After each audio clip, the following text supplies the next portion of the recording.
So, it seems as though something has led you to the campsite of the Orator. Well, as you can see, I've stoked the fire, which means it's time for you to pull up your chair, settle in, because I have another tale to tell. In the year of 2016, a group of friends went to a remote farmhouse as a weekend getaway. But one of the friends was acting really strange. He was quiet, reserved, distant, aloof, and honestly gave off a creepy energy. It was so strange that the group packs up and leaves, only to go to a dinner later that night and finding out that their friend that was acting so strange was somehow at a party at the same time over an hour away. Sound off in the comments below. Is it a mimic? A doppelganger? Or was this man somehow in two places at the same time?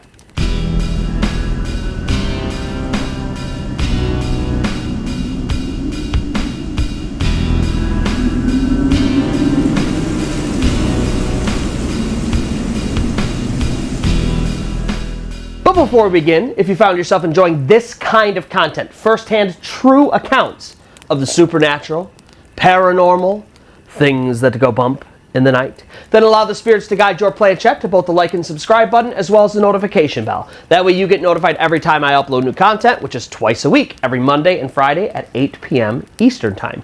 Second, of course, all of my stories are true first-hand accounts of the supernatural and paranormal. Today's story comes from us from Redditor Officer Blues. I'll make sure to link his original story below, but if you or anybody you know has a story and you think it would fit well on my channel, then please reach out to me on any of my social media and we'll find a time to collect your story and potentially one day feature it here on the Orator. And now, with all of that out of the way, let's get on to today's story. It is a tale that I call By Location. So the year is 2016. Gordon has three friends, all guys, and they've basically grown up together since kindergarten. They've been best friends since basically their earliest memories, and they've gone through their entire lives together. So much so that they're sort of at the same point in their lives now. They're right around 28, 29 years old, and they're all either married or in serious committed relationships.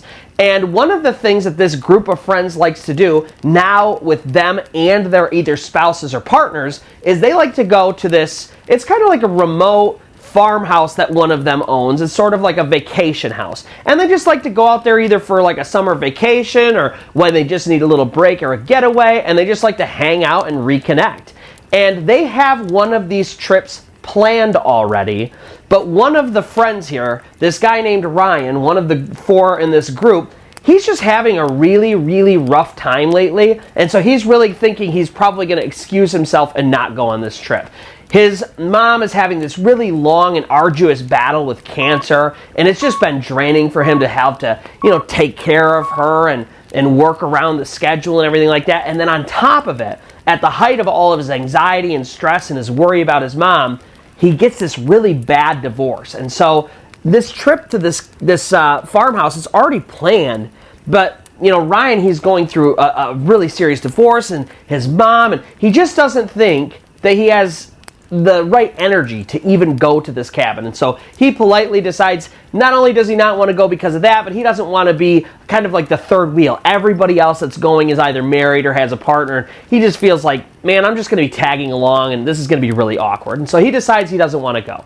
And as it gets closer and closer to this, this other group of friends starts talking, and they're saying like, as bad as his situation is, maybe this is just what he needs, a place and time to get away from everything and just hang out with us, relax, not have his mind focused on these things that are just constantly negatively draining. And so they kind of talk amongst themselves, and they decide, you know what, he's our best friend. We got to try to get him out of this funk.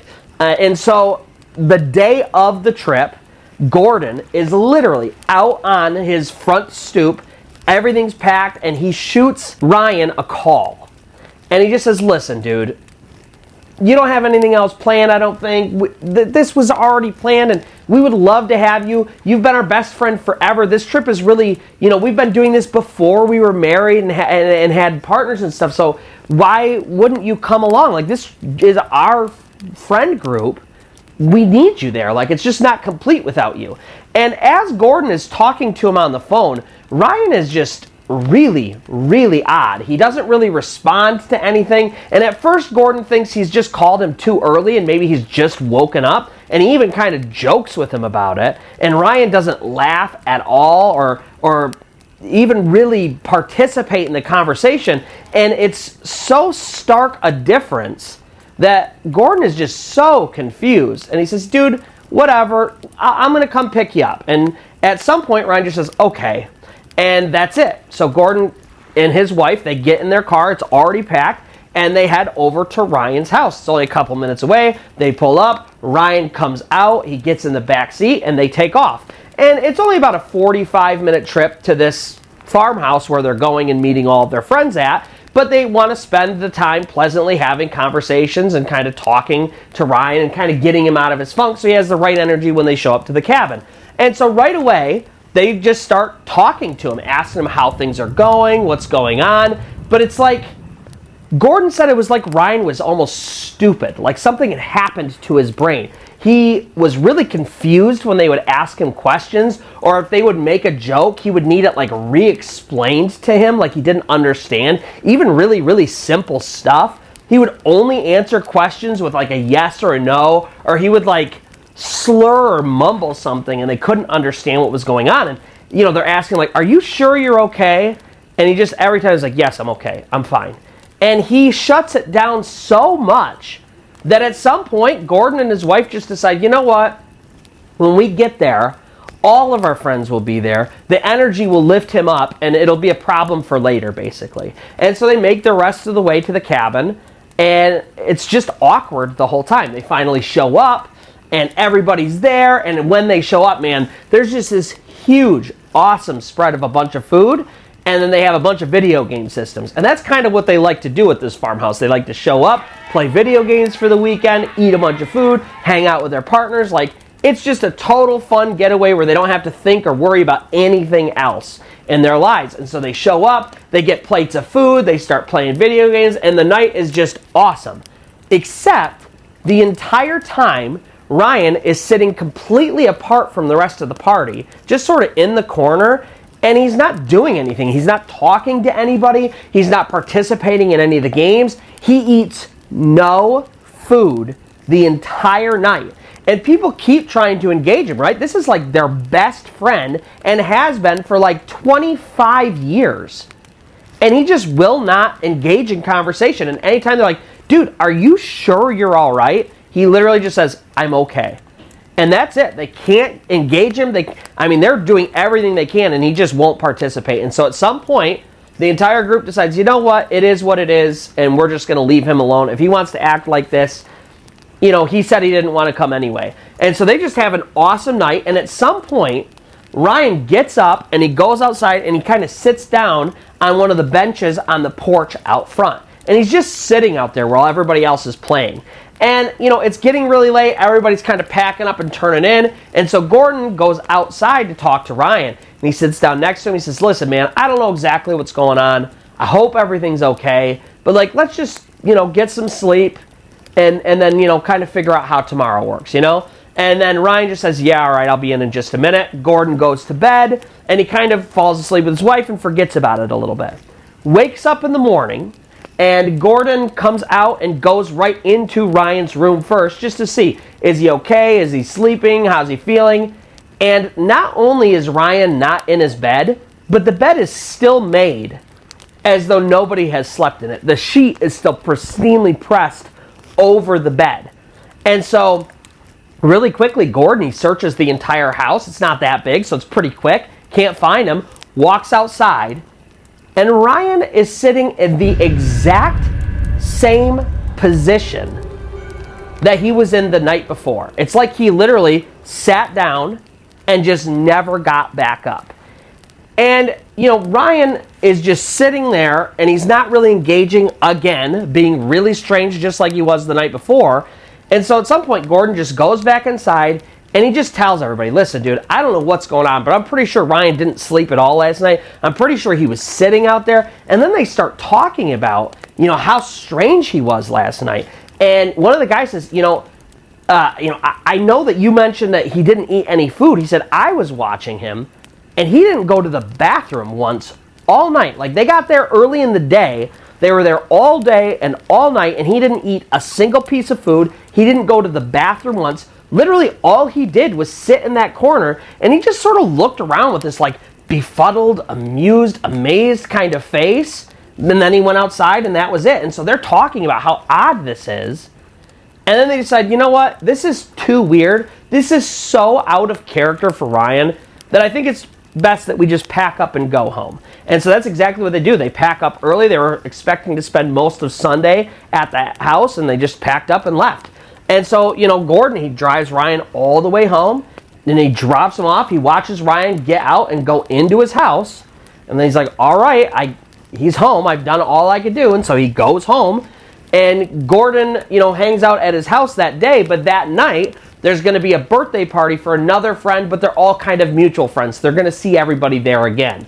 And so that night, Gordon goes to this birthday party. It's at this restaurant. He shows up, and who's there but Ryan?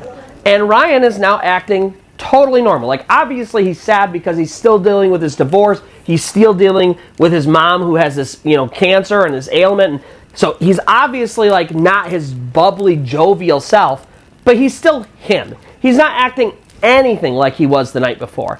And it's such a difference that at some point Gordon makes his way over to him and he sits down next to him and he says, dude, what the hell happened last night? And Ryan turns to Gordon and he says, yeah, I know, man. After the party, I went to go home and my car broke down and Paul ended up having to give me a ride and get it fixed and everything like that. But don't worry, it's taken care of now. And obviously, this answer makes no sense whatsoever to Gordon. What do you mean you were driving somewhere and your car broke down? You were with me and I drove you everywhere.